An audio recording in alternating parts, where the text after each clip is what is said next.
नमस्कार, मैं हूं अर्देंदु मुखर्जी और फेस टू फेस कार्यक्रम में आप सभी का स्वागत है। आज हमारे साथ एक ऐसे शख्स मौजूद हैं जिन्होंने भाजपा की राजनीति बड़े लंबे समय से किया है और अभी भी कर रहे हैं। जी हाँ, हमारे साथ मौजूद है भाजपा के वरिष्ठ नेता धर्मलाल कौशिक जी और फिलहाल नेता प्रतिपक्ष के पद पर भी हैं। कौशिक जी, बहुत बहुत स्वागत है आपका। जी जी, नमस्कार जी। कौशिक जी, सबसे पहले मैं जानना चाहूँगा, आपका जो पारिवारिक पृष्ठभूमि रहा है या रही है वो बड़ी ही सामान्य परिवेश में आप पले बड़े हैं, तो कैसे राजनीति में आने की प्रेरणा मिली? देखिए, हम लोग का जो पृष्ठभूमि है ग्रामीण, और ग्रामीण के साथ में कृषि मुख्य रूप से व्यवसाय हमारा रहा है, आज भी है। पिताजी हमारे वर्षों सरपंच रहे, ग्राम पंचायत परसदा और तिफरा के, और इसके साथ ही साथ में एक जनसंघ के कार्यकर्ता के रूप में उनकी पहचान रही। स्वाभाविक रूप से जनसंघ के कार्यकर्ता के होने के नाते जनसंघ के नेताओं का आना जाना घर में सतत रूप से लगा रहा। मैं साथ में पिताजी के काम करते रहा। उसके बाद में वकालत में शुरू किया और लगभग 14-15 वर्ष तक बिलासपुर में सिविल कोर्ट में वकालत किया। इसी के साथ में पार्टी के भी चूंकि आना जाना नेताओं को रहा है, तो बचपन से झंडा उठाते रहे हैं। और जनसंघ उस समय पार्टी के हमारे दीप छाप सिंबल रहा। गांव में रैलियां निकालना, पोलिंग बूथ में एजेंट बनना, और इस प्रकार से धीरे धीरे संपर्क में आना हुआ। आपको किताबें पढ़ने का भी काफ़ी शौक है। कौन कौन सी किताबें पढ़ते हैं, कैसी किताबें पढ़ते हैं? देखिए, मुख्य रूप से एक तो लाख ये तो स्वाभाविक रूप से रुचि उसमें रही है, और उसके बाद में स्वामी विवेकानंद जी का है। साथ ही साथ में बहुत सारे ऐसे जो ऐतिहासिक पृष्ठभूमि से जुड़ा हुआ, हमारे यहाँ गांव में स्वाभाविक रूप से रामचरितमानस का प्रचलन है और नवधा रामायण वगैरह में जाने का होता है। तो वैसे धार्मिक है और ऐतिहासिक ग्रंथ है, उसमें स्वामी विवेकानंद जी का है, और भी बहुत सारे उपन्यास वगैरह बचपन में बहुत सारे पढ़ने को मिला। लेकिन चूँकि मैं जिस फील्ड में आया हूँ वकालत से, तो पुस्तक एक जैसे जीवन की दिनचर्या है, तो जो उसमें अलग अलग काम है, वैसे पुस्तक भी उसका एक अंग शुरू से रहा है और अभी भी है। किसान परिवार से आते हैं, अभी भी किसानी कर रहे हैं। आपकी सरकार 15 साल थी, उस वक्त भी आप लोगों ने किसानों के लिए काफ़ी कुछ किया।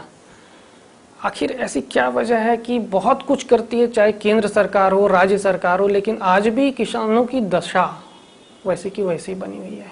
देखिए, उसमें कुछ तो सुधार आया है। एक समय वो आ गया था कि किसान के बेटा खेती करना नहीं चाहता था, लेकिन जब डॉक्टर रमन सिंह जी के मुख्यमंत्री बनने के बाद समर्थन मूल्य में खरीदी और उसके साथ में 300 रुपये बोनस, ये निश्चित रूप से किसानों को आकर्षण रहा और आकर्षित किए। और उसका परिणाम हम देख रहे हैं कि जो राइस मिलें भी यहाँ बंद होने के कगार पर आ गई थी, तो वो राइस मिलें भी न केवल वो रन किया, बल्कि लोगों ने नए राइस मिल भी डाले।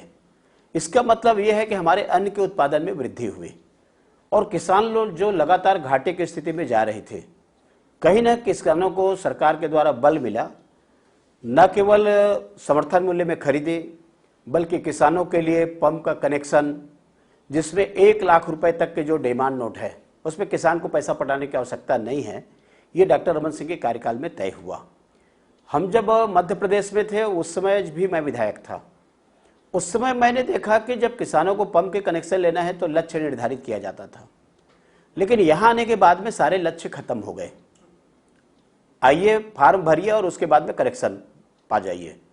उसके बाद में जो विकल्प उनको दिया गया कि 5 हाउस पावर का एक तो 7,500 बिजली का यूनिट का उनको फ्री, या उसमें पर हाउस पावर कनेक्शन का पंप के नाम से उनको जो छूट दी गई, ये एक किसानों को बड़ा लाभ हुआ।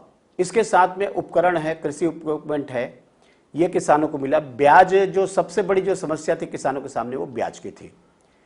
मध्य प्रदेश में हम जब थे और जोगी जी जब यहाँ पर मुख्यमंत्री बने, छत्तीसगढ़ राज्य गठन होने के बाद, तो लगभग 15% 16% ब्याज अदायगी करनी पड़ती थी। डॉक्टर रमन सिंह जी मुख्यमंत्री बने, इसके पहले अटल बिहारी वाजपेयी जी प्रधानमंत्री बने, राजनाथ जी कृषि मंत्री थे। तब दो काम शुरू हुआ, एक तो किसान क्रेडिट कार्ड और ब्याज के जो परसेंटेज है उसको 9% लाने का उन्होंने काम किया किसानों के लिए कृषि ऋण का। डॉक्टर रमन सिंह जब बने तो 6% हुआ, 3% में आया, 1% में आया, और आज जो 0% में जो ऋण किसानों को मिल रही है, कहीं न कहीं उसके पीछे भाजपा की सरकार है। तो निश्चित रूप से इससे किसानों को बल मिला और उसके कारण में किसानों की आर्थिक समृद्धि भी सुधरी है।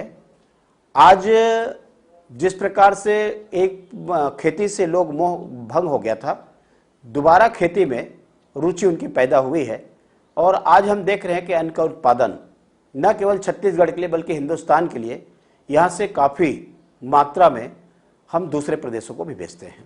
तो सब कह रहे हैं कि काफ़ी कुछ किया आप लोगों ने किसानों के लिए, 15 साल केंद्र सरकार भी कर रही है।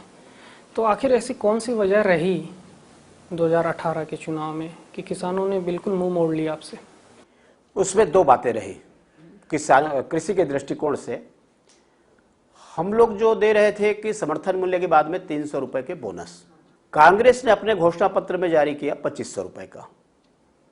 2500 रुपए कहने का आशय समर्थन मूल्य से लगभग 600-700 रुपए का अंतर। तो स्वाभाविक रूप से किसानों के सामने एक तो 15 साल की सरकार थे जिनको उन्होंने देखा था, और देखने के बाद में 600-700 रुपए प्रति कुंटल में अधिक घोषणा पत्र के आधार पर उनको मिलने की जो संभावना है। दूसरी बात, कर्जा माफ की जो बात आई कि कांग्रेस आएगी तो कर्जा माफ हो जाएगी। एक बड़ा कारण किसानों के बीच में यह रहा है कि उसके कारण में आकर्षित हुए और किसानों ने जो वोट दिया, ये दो कारण से लगभग कांग्रेस को उन्होंने वोटिंग किया और उसके वोटिंग के आधार पर कांग्रेस की सरकार बनी। जैसे आप लगातार आरएसएस से भी जुड़े रहे हैं, बचपन से आप देख रहे हैं, तो ऐसी कौन सी बातें थी उनकी, कुछ खासियत ऐसी कौन सी विशेषताएं थी जो आपको हमेशा से अट्रैक्ट करती रही हैं? देखिए, जहां तक अट्रैक्ट करने की बात है तो एक तो संपर्क होता है कि वैचारिक दृष्टिकोण से जिसके घर में जिनका संपर्क है तो स्वाभाविक रूप से उसका लगाव उसमें बढ़ता है। हमारे यहाँ के पृष्ठभूमि जनसंघ की रही, संघ की रही, और इसके कारण में लगाव ये रहा। दूसरी बात आती है कि पार्टी का नेतृत्व, तो पार्टी के नेतृत्व की बात आती है तो हमने डॉक्टर श्यामा प्रसाद मुखर्जी को तो नहीं देखा, पंडित दीनदयाल उपाध्याय जी से हमारी भेंट नहीं हुई, लेकिन अटल बिहारी वाजपेयी जी से हमारी कई बार मुलाकात हुई, और उसके अलावा अडवाणी जी से, और भी हमारे जो नेता हैं, आज मोदी जी हैं। तो स्वाभाविक रूप से उस समय मैं ये कह सकता हूं कि अटल जी का जो आकर्षण रहा है,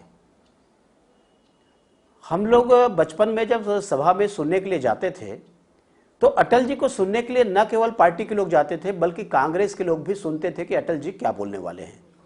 मुझे लगता है उस समय जो नेतृत्व अटल जी का रहा है, हिंदुस्तान में वैश्विक दृष्टिकोण से देखेंगे तो एक छाप अटल जी की रही है। उसके बाद में आज हम मोदी जी की बात करेंगे तो मुझे लगता है आज मोदी जी के सामने में सारे नेतृत्व बौने नजर आएंगे। जो इनका विराट नेतृत्व और कद जो उभर करके आया है, चाहे हिंदुस्तान में हो, हिंदुस्तान के बाहर हो, वैश्विक स्तर पर हो, तो निश्चित रूप से वो आकर्षण का केंद्र है।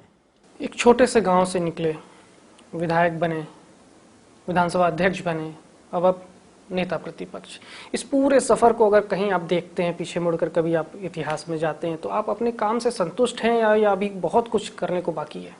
देखिए, राजनीति में कहीं संतुष्टि नहीं होती, और जो राजनीति में संतुष्ट हो गए तो ऐसा माना जाता है कि वहां से नीचे उसका जाना शुरू हो गया। इसलिए हमेशा बड़े सपना देखो और बड़े सपना देख करके काम करें। पार्टी जो आदेश करे, हम पार्टी के प्रतिबद्ध कार्यकर्ता हैं, तो पार्टी जो आदेश करे उसका पालन करो। मुझे लगता है कि अपने से ज्यादा अपने ऊपर वालों के ऊपर भरोसा करो। यदि आपके संरक्षक के बतौर वो काम कर रहे हैं और आपके काम ले रहे हैं तो अपने चिंता आदमी को करने की आवश्यकता नहीं है, और मैंने वही काम किया है। मैंने अपनी चिंता कभी नहीं किया। जो मेरे चिंता किए हैं मेरे वरिष्ठ लोग किए हैं, और मेरे को जो आदेश किए हैं, पार्टी में जो दायित्व दिया है, मेरा ये प्रयास होता है कि दायित्व यदि दिया है तो उसके साथ में ना इंसाफी ना हो। मेरा पूरा प्रयास होना चाहिए कि सबको लेकर के चलूं मैं, और उस प्रयास में चलो कि उसकी सार्थकता सिद्ध हो। तो ये यदि काम करते जाएंगे तो ऊपर वाले भी देखते रहते हैं। लेकिन यदि ये मान ले कि सब कुछ मुझे मिल गया, अब मुझे क्या करना है, और आगे यदि ये सोच आदमी की बनेगी तो फिर वो ऊपर नहीं जा सकता, वहां से उसका धीरे धीरे सने सने नीचे के रास्ता तय हो जाएगा। अच्छा, आपके विधानसभा में जब भी आप चुनाव लड़े हैं, कभी जीते हैं, कभी हारे हैं, फिर जीते हैं, फिर हारे हैं, तो आखिर ऐसी क्या बात होती है कि आप अपनी बात जनता तक सही तरीके से पहुंचा नहीं पाते हैं, या जनता आपको नकार देती है? मेरे विधानसभा की जो स्थिति है, मैं ये कह सकता हूं कि पहले बार भाजपा के विधायक के रूप में मैं चुनाव जीता। उसके पहले भाजपा कभी नहीं जीती वहां पर। आप समझ सकते हैं कि कितना कठिन है मेरा क्षेत्र। मतलब 1951 में पहला चुनाव हो लोकसभा राज्य में और देश में हुआ। 1952 के बाद में 57 के बाद में 62, तब से लगातार, और मैं पहले बार जीता हूं 98 में। तो आप ये अंदाजा लगा सकते हैं कि उस सीट की क्या स्थिति है। और पहले बार मैं विधायक बनने के बाद में फिर विधायक में चुनाव लूज भी किया और विधायक बना, आज भी विधायक हूं। जो काम क्षेत्र में करना चाहिए, मुझे इस बात के संतुष्टि है कि शायद जितना काम करना चाहिए उससे ज्यादा काम मैंने किया है।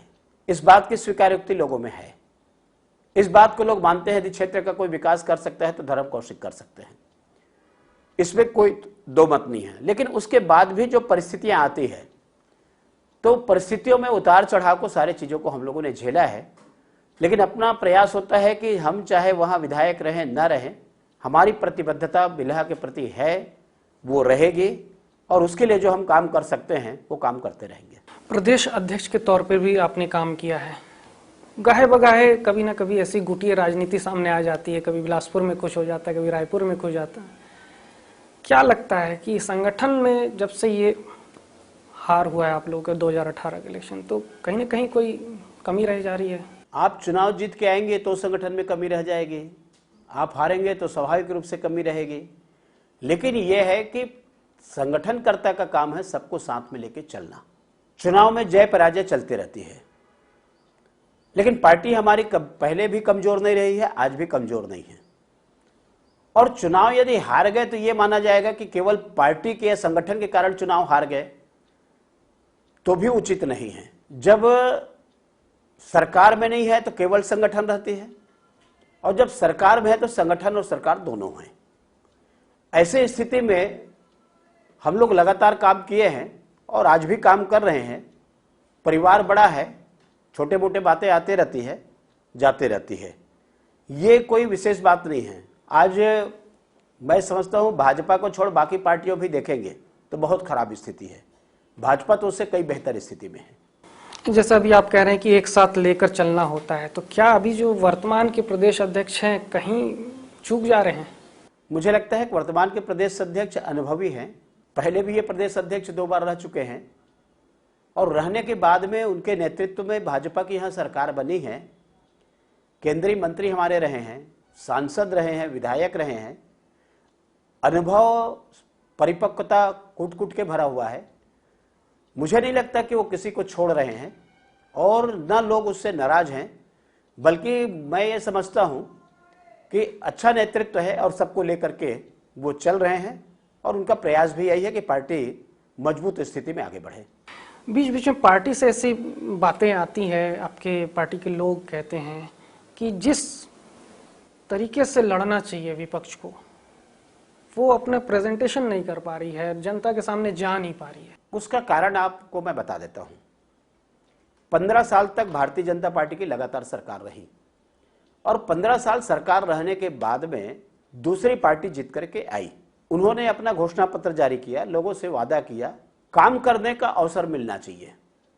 हम चाहते तो तुरंत भी विरोध कर सकते थे, लेकिन हम लोग को भी लगा कि हम तत्कालिक रूप से विरोध करेंगे तो लोगों को लगेगा कि 15 साल जो सरकार में रहे, आज साल भर भी समय देने को तैयार नहीं है। और साल भर का समय देने के बाद में आपको मालूम है कि कोविड की स्थिति आई, ना आप सामाजिक कार्यक्रम कर सकते, ना आप राजनीतिक कार्यक्रम कर सकते, ना आप किसी प्रकार के फील्ड में जाकर के काम कर सकते।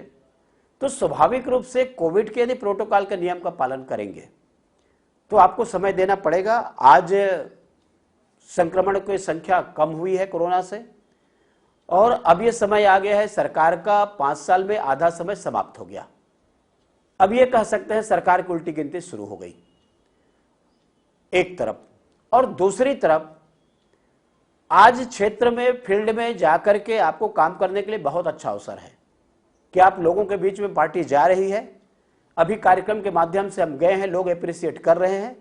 सरकार की लगभग योजनाएं फ्लॉप हो गई है। एक बहुत बढ़िया इनका जो योजना, जिस नाम से यहां से लेकर दिल्ली तक ढिंढोरा पीट रहे हैं कि छत्तीसगढ़ के 4 चिन्हारी गरुआ, नरुआ, गुरुआ, बारी, और मैं गांव में जाकर के पूछ रहा हूं कि कहां है संगवारी, तो गांव में वो योजना दिखाई ही धरातल में नहीं दे रही है। आज तो बहुत इनके जिस प्रकार से भ्रष्टाचार, बेरोजगारी, उसके बाद में जो छलने का काम इन्होंने युवाओं को किया, महिलाओं को किया, अब पार्टी जाएगी और पार्टी जो लोग अपेक्षा कर रहे हैं, मैं समझता हूं उस अपेक्षा में खरा उतरेगी और मजबूती के साथ में हम सड़क से लेकर के सदन तक लड़ाई लड़ेंगे। गाहे बगाहे सरकार की गोबर योजना की आप सुनते होंगे, किसी ने कार खरीद लिया, किसी ने बाइक खरीद लिया, कोई अपने बच्चों को पढ़ा रहा है। कैसे देखते हैं इस योजना को? मैं इस योजना के बारे में अभी जब गया था तो जितने गांव में उतने गांव में मैं पूछा, हाथ उठा करके बताओ कि कितने लोगों ने गोबर बेचा है। एक आदमी हाथ खड़ा किया और उन्होंने कहा, नाम बता देता हूं गांव का, छतौना, गिरधौना, उसके बाद में अमलडीहा में गया था, बासी में गया था, उसके अलावा बहुत सारे गांव गया था। एक आदमी गोबर का पैसा नहीं पाया है, बाकी लोग गोबर बेचे ही नहीं हैं। छत्तीसगढ़ की सरकार अभी तक 88 करोड़ रुपए की गोबर की खरीदी की है। कुल उनका जो सामान बना करके और जो खाद बना करके बेचे हैं 3 करोड़ 35 लाख। 85 करोड़ रुपए का हिसाब नहीं मिल रहा है कि आखिर 85 करोड़ रुपए है कहां। मैं आपको यह कह सकता हूं, और मैंने विधानसभा में इस बात को कहा था कि जैसे यहां पर बोलते हैं कि रेत घोटाला हो रहा है, शराब घोटाला हो रहा है, जमीन घोटाला हो रहा है, छत्तीसगढ़ में एक सबसे बड़ा जो घोटाला होने वाला है उसका नाम होगा गोबर घोटाला। बारिश हुई नहीं, गोबर बह गए। खरीदने वाला वही है और उसका चेक करने वाले वही हैं, उसको देखने वाला कोई दूसरा नहीं है। तो खरीदी में गोबर आ रही है कि उसको फॉल्स पेमेंट कर रहे हैं, इसका भी कोई हिसाब किताब नहीं है। और इसीलिए हम सरकार से बार बार प्रश्न पूछते हैं और लगाते हैं कि आपने टोटल खरीदी कितनी की और टोटल बेचा कितना। तो मैंने बताया कि 88 करोड़ की खरीदी की है, 3 करोड़ का बेचा है, 85 करोड़ का हिसाब आज भी नहीं है। यह सरकार की गोबर में स्थिति है। एक आरोप हमेशा और लगता रहा है, चाहे वो बीजेपी की सरकार रही हो या कांग्रेस की सरकार, जो भी नेता प्रतिपक्ष रहता है उसको 14वें मंत्री का दर्जा दे दिया जाता है। किस नजरिए से देखते हैं इसे? मैं उससे बचा हूं, भगवान की कृपा है। और जितना सशक्त होकर के विरोध करना चाहिए, आप लगातार टीवी और समाचार पत्रों में, आप मीडिया में देख रहे हैं, लोग आरोप लगाने वाले लगाते हैं, लेकिन हमारी जवाबदारी है, प्रतिपक्ष में बैठाया गया है, जनहित के मामले लगातार उठाते रहें, लोगों के हितों के साथ में कुठाराघात ना हो, ये चौकसी की जवाबदारी हमको दी गई है। कोविड के दौरान काफी भयावह स्थिति थी, चाहे राज्य की हो चाहे केंद्र की हो। मैं ये कह सकता हूं कि वास्तविक में कोविड में राज्य में सरकार फेल हो गई। जो व्यवस्थाएं होनी चाहिए थी वो व्यवस्था खड़ी करने में सरकार असफल रही। पहले बार मृत्यु कम हुई थी, इस बार मृत्यु की संख्या बढ़ी है जो रिकॉर्डेड है, और उससे कई गुना ज्यादा मृत्यु लोगों के गांव में हुई है जो रिकॉर्ड में नहीं है। उसके साथ में इस जो वेंटिलेटर की व्यवस्था हो, मतलब पहले बार मैं देखा जीवन में कि लोग पॉकेट में पैसा लेके चल रहे हैं, अस्पताल में जगह खाली नहीं। ये आरोप राज्य सरकार केंद्र पर भी लगा रही है। देखो, जिनकी जवाबदारी है उनको करनी चाहिए, केंद्र के ऊपर लगाने से काम नहीं चलेगा। संघीय व्यवस्था है, आपकी जवाबदारी है, राज्य की जवाबदारी है कि आप वहां वेंटिलेटर की व्यवस्था करें, ऑक्सीजन बेड की व्यवस्था करें, आप बाहर से लेकर के आए। आपको यदि किसी ने मना किया तो आप बताएं। तो पहले बार ऐसा हुआ कि लोग पैसा लेके घूम रहे हैं और अस्पताल में जगह नहीं है, यह सरकार की विफलता है। ऐसे स्थिति पहले कभी जीवन में नहीं आई। तो जो तैयारी सरकार को करनी चाहिए थी वो तैयारी नहीं रही। ट्विटर की बात करें तो हाल ही में देखे केंद्र सरकार ने बड़ा ठोस कदम उठाया है, ट्विटर के खिलाफ कानूनी कार्रवाई भी की जा रही है। तो कैसे देखते, क्या सोशल मीडिया को ये ब्लॉक करने की तैयारी है? हाँ, जिस प्रकार से विवादित मामले आए हुए हैं और आने के बाद में ट्विटर के भी द्वारा ये कहना कि मैनिपुलेट है और बिना कोई तस्दीक के इस प्रकार की यदि बात आती है तो स्वाभाविक रूप से प्रश्न उठेगा।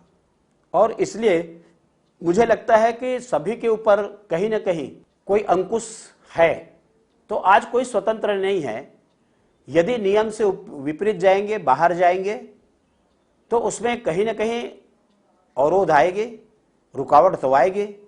और इसी प्रकार के ये मामले आए हुए हैं।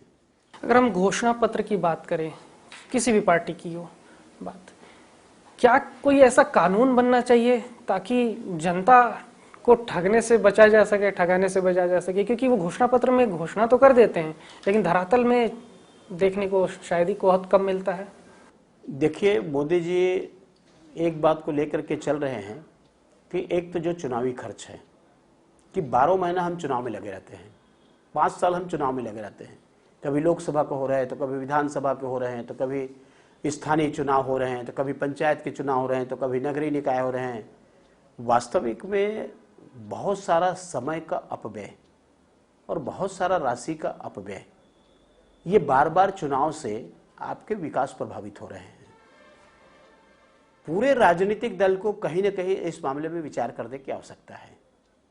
और इसी प्रकार से जो आपने अच्छा प्रश्न किया है कि घोषणा पत्र तो जारी करते हैं, लेकिन घोषणा पत्र जारी करने के बाद में उस वादे को पूरा नहीं करते और लोग उसमें छल जाते हैं। कहीं ना कहीं इस पर रोक लगनी चाहिए। और मैं तो उससे और ऊपर एक बात कहना चाहता हूं आपके माध्यम से कि जो घोषणा पत्र जो जारी करते हैं, उस घोषणा पत्र के क्रियान्वयन में सरकार के पैसे के बजाय पार्टी कितना अपना दम लगा सकती है, ताकत लगा सकती है, इसको देख करके घोषणा पत्र बनाएंगे तो मुझे लगता है कि सारे कार्य होंगे। लेकिन आज हम देख रहे हैं छत्तीसगढ़ में जिस प्रकार से सरकार के द्वारा घोषणा की गई, घोषणा तो पूरा आपका नहीं हुआ, अमल में नहीं आया, लेकिन 36,000 करोड़ रुपए के कर्ज में प्रदेश नए सरकार के कर्ज में लद गई और ये लगातार अभी लदते जा रही है। तो ये घोषणा पत्र आप प्रदेश को कर्जा में डालने के लिए आपने किया है।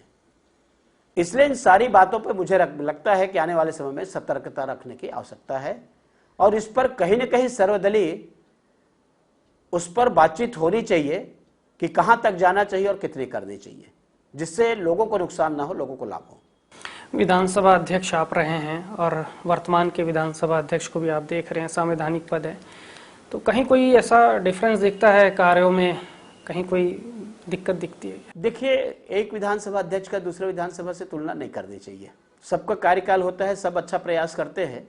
एक बात केवल मैं कह सकता हूं कि विधानसभा के फोरम में अध्यक्ष एक सर्वोच्च पोस्ट है और अध्यक्ष जब विधानसभा का सत्र बुलाता, सत्र चलाता है, तो अध्यक्ष के लिए जो चलना है वो दुधारी तलवार में चलने के बराबर है कि उसका बैलेंस कोई गड़बड़ ना हो, उनके ऊपर व्यक्तिगत कोई आरोप न लगे, क्योंकि पक्ष और प्रतिपक्ष दोनों में सामंजस्य और दोनों के बीच में उनको काम करना है।